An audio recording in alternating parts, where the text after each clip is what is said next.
एक मिनट, बस एक मिनट रुकिए। आज हम एक ऐसे सच के बारे में बात करने वाले हैं जो शायद आपके सोचने का तरीका ही बदल दे। एक ऐसा सच जो दिल में एक नई उम्मीद, एक नया सपना जगा देगा। ये लाइन तो हम सब ने कभी ना कभी सुनी ही होगी।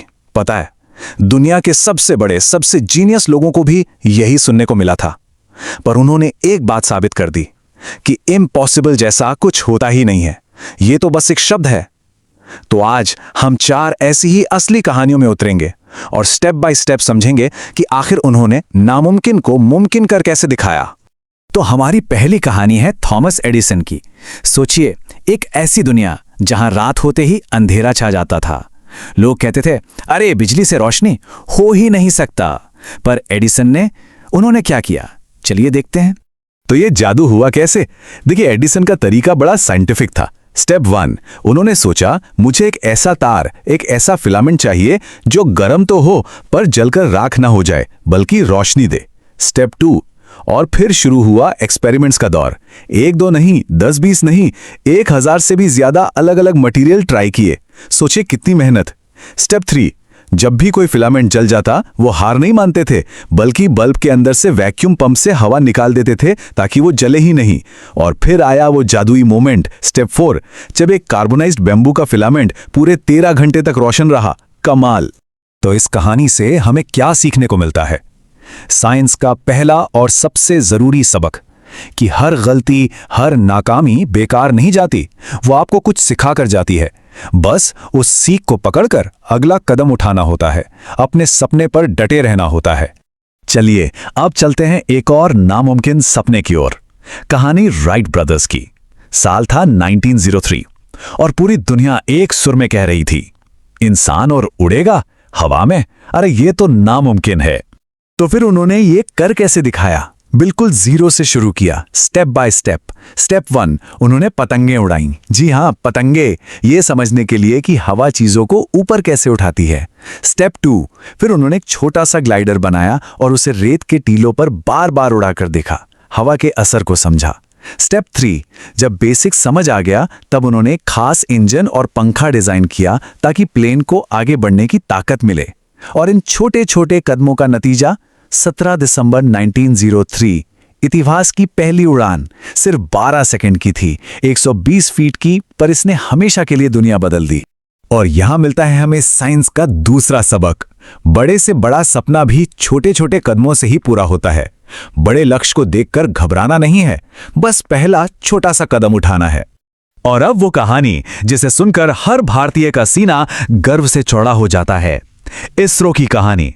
दुनिया के बड़े बड़े देश कह रहे थे चांद के साउथ पोल पर सॉफ्ट लैंडिंग नामुमकिन है, ये तो बस सुपर पावर्स का खेल है। पर हमारे इसरो ने क्या किया?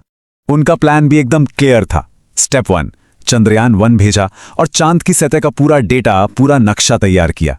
स्टेप 2, चंद्रयान 2 के साथ लैंडिंग की कोशिश की। और हम सब जानते हैं क्या हुआ।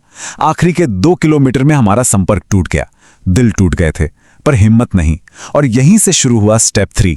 ISRO ने उस नाकामी की एक एक डिटेल को एनालाइज किया और चंद्रयान 3 को पहले से कहीं ज्यादा बेहतर और ज्यादा मजबूत बनाया। और फिर आया वो ऐतिहासिक दिन, स्टेप 4, 23 अगस्त 2023।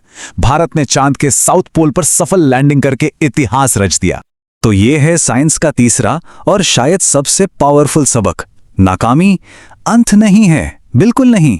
नाकामी तो बेहतर होने का एक मौका है। अपनी गलतियों को ही अपनी कामयाबी की सीढ़ी बनाना, यही तो असली जीत है। और अब हमारी चौथी और आखिरी कहानी, एक ऐसी कहानी जो हम सब ने अपनी आंखों से देखी है। साल 2020, पूरी दुनिया एक अनजान वायरस से लड़ रही थी। एक्सपर्ट्स कह रहे थे वैक्सीन बनने में तो 5 से 10 साल लग जाएंगे, यह नामुमकिन है कि जल्दी बन पाए। पर वैज्ञानिकों ने क्या किया?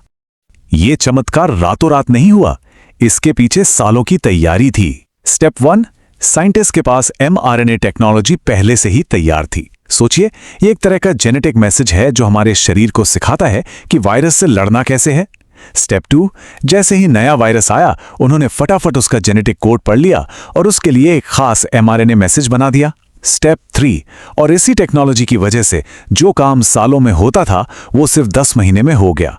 वैक्सीन तैयार थी। और स्टेप 4, क्लिनिकल ट्रायल्स के बाद इस वैक्सीन ने दुनिया भर में लाखों करोड़ों जानें बचाईं। और यहां हमें मिलता है साइंस का चौथा सबक, सही टेक्नोलॉजी और सही टीम होना तो जो चीज आज नामुमकिन लगती है वो कल की हकीकत बन सकती है। फ्यूचर पॉसिबिलिटीज से भरा हुआ है। तो एडिसन, राइट ब्रदर्स, इसरो और वैक्सीन बनाने वाले साइंटिस्ट, इन सब की कहानियों में एक कॉमन फॉर्मूला है, एक सिंपल सा सीक्रेट। सपना बड़ा देखो पर शुरुआत छोटे कदमों से करो। जब गिरो, जब फेल हो तो उससे सीखो और बस लगातार खुद को बेहतर बनाते रहो। अब एक सवाल अपने आप से पूछिए, क्या कोई ऐसा सपना है, कोई ऐसा लक्ष्य है जिसे देखकर लगता है कि नहीं, ये तो इम्पॉसिबल है? कुछ ऐसा जिसे दुनिया या शायद हम खुद नामुमकिन मानते हैं? अगर है तो याद रखिए, साइंस सिर्फ लैब तक ही सीमित नहीं है। ये सोचने का, काम करने का एक तरीका है, और ये तरीका एक दोस्त की तरह हमेशा हमारा साथ देने के लिए तैयार है। तो क्यों ना आज ही वो पहला छोटा कदम उठाया जाए। तो हमेशा याद रखिए, साइंस जिंदाबाद, सपने जिंदाबाद। जय हिंद।